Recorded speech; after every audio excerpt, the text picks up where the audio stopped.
Oi, gente do bem.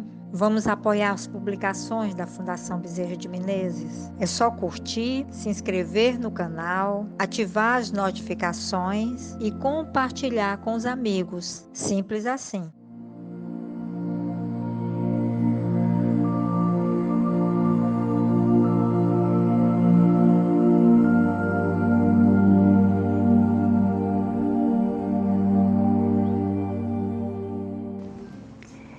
Estudo do Evangelho segundo o Espiritismo, capítulo 15.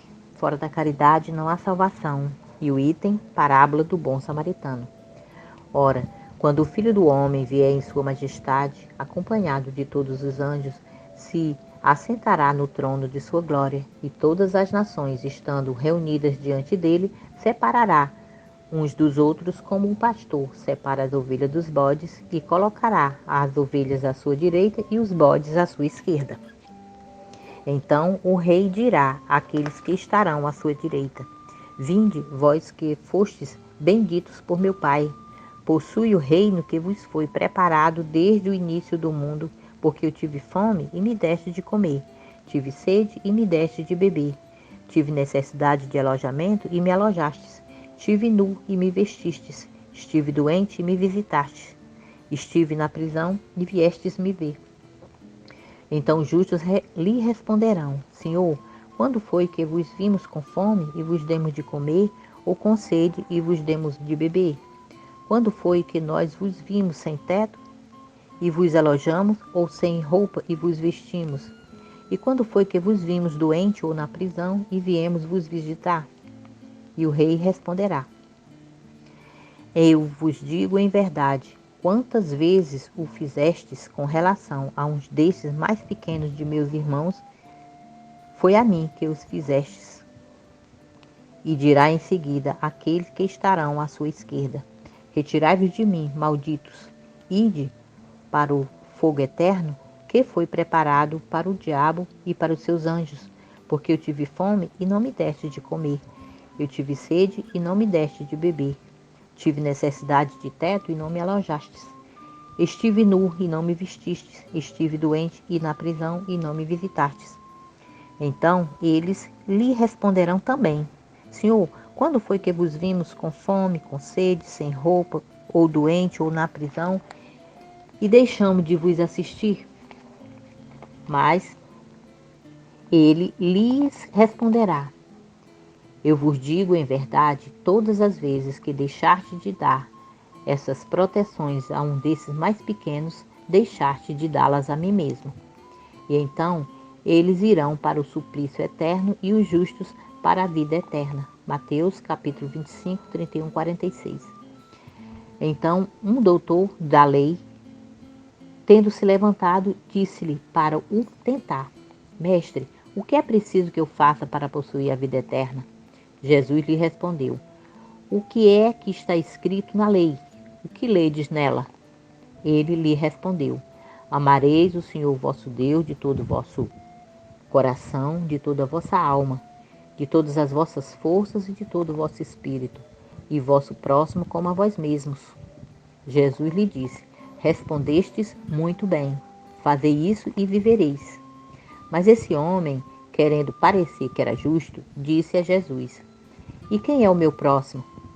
Jesus, tomando a palavra, lhe disse: Um homem que descia de Jerusalém para Jericó caiu nas mãos de ladrões, que o despojaram, cobriram-no de feridas e se foram, deixando-o semi-morto. Aconteceu em seguida que um sacerdote descia pelo mesmo caminho e, tendo-o percebido, passou do outro lado. Um levita que veio também para o mesmo lugar, tendo-o considerado, passou ainda do outro lado. Mas um samaritano que viajava, chegando ao lugar onde estava esse homem, tendo-o visto, foi tocado de compaixão por ele.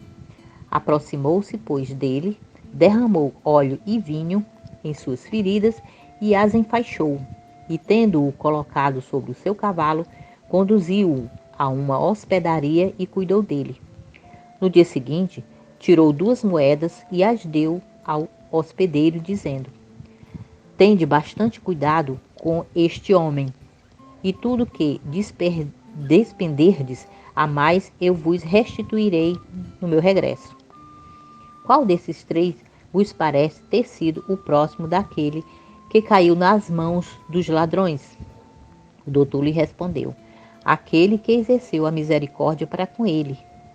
E depois lhe disse Jesus: e fazei o mesmo.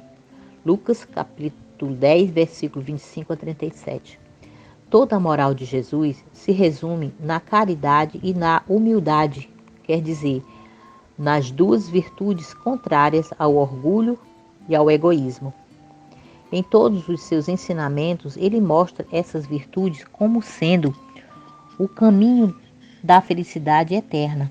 Bem-aventurados, disse ele, os pobres de espírito, quer dizer, os humildes, porque deles é o reino dos céus. Bem-aventurados os que têm o puro coração. Bem-aventurados os que são brandos e pacíficos. Bem-aventurados os que são misericordiosos. Amai o vosso próximo como a vós mesmos. Fazeis aos outros o que queríeis que vos fizessem. Amai vossos inimigos. Perdoai as ofensas, se quiserdes ser perdoados. Fazei o bem sem ostentação. Julgai a vós mesmos antes de julgar os outros. Humildade e caridade, eis o que não cessa de recomendar, e ele mesmo nos dá o exemplo. O orgulho e egoísmo, eis o que não cessa de combater, mas faz mais do que recomendar a caridade, coloca-a claramente em termos explícitos como a condição absoluta da felicidade futura. No quadro que Jesus deu do julgamento final, é preciso, como em muitas outras coisas, separar a figura e a alegoria. Há homens como aqueles a quem falava, ainda incapazes de compreender as coisas puramente espirituais. Devia representar imagens materiais surpreendentes e capazes de impressionar. Para melhor ser aceito, devia mesmo não se afastar muito das ideias vigentes quanto à forma, reservando sempre para o futuro a verdadeira interpretação de suas palavras e os pontos sobre os quais não podia se explicar claramente. Mas, ao lado dessa parte acessória e figurada do quadro, há uma ideia dominante, a da felicidade que espera o justo e a da infelicidade reservada ao mal.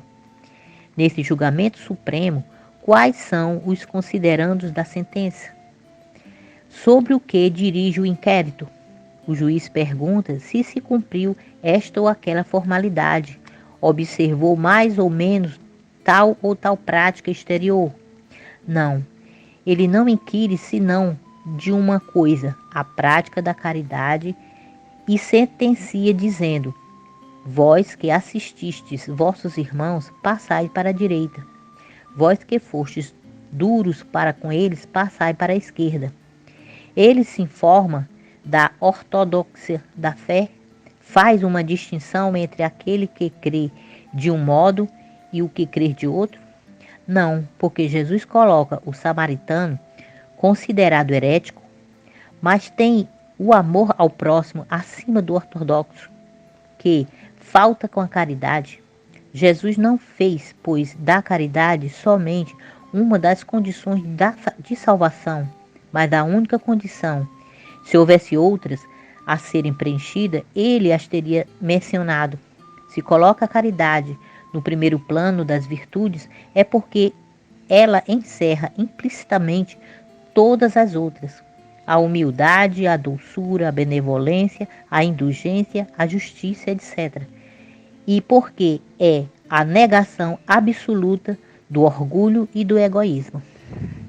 Amigos, que a gente possa fazer uma reflexão em cima de tudo que foi dito aqui e que possamos interiorizar a caridade como a causa primeira de salvação.